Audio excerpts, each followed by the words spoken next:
बॉलिवूडमध्ये जमलं नाही, पण अक्षय कुमार आणि तनिषा मुखर्जी एकत्र आलेत अंतर या मराठी चित्रपटासाठी। चित्रपटाचं कथानक थोडं नवीन असणार आहे। एका अशा तरुण मराठी मुलाची कथा जो उच्च शिक्षणासाठी यूकेची स्कॉलरशिप मिळवून लंडनमध्ये येतो। त्यामुळे हा चित्रपट सोशिओ पॉलिटिकल ड्रामा असणार आहे। सुमित राघवन तनिषाचा को ऍक्टर असेल। चित्रपटाच्या ऑन लोकेशनचा हा एक क्षण जो लंडनमध्ये शूट झालाय।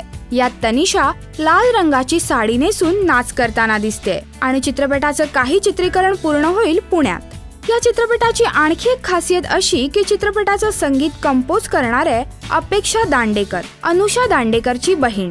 अनुषाच्या पाठोपाठ आता अपेक्षाही मराठीमध्ये आपला कित्ता गिरवणार आहे। अक्षय कुमार या चित्रपटाव्यतिरिक्त दादा कोंडके यांच्या आयुष्यावर चित्रपट बनवण्याच्या विचारात आहे। शिवाय त्याचं पहिलं मराठी प्रोडक्शन 72 मैल हा चित्रपटही जुलै महिन्यात सर्वत्र प्रदर्शित होईल। सो अक्षयची ही मराठी घोडदौड जोरात सुरू आहे असं म्हणायला काहीच हरकत नाही।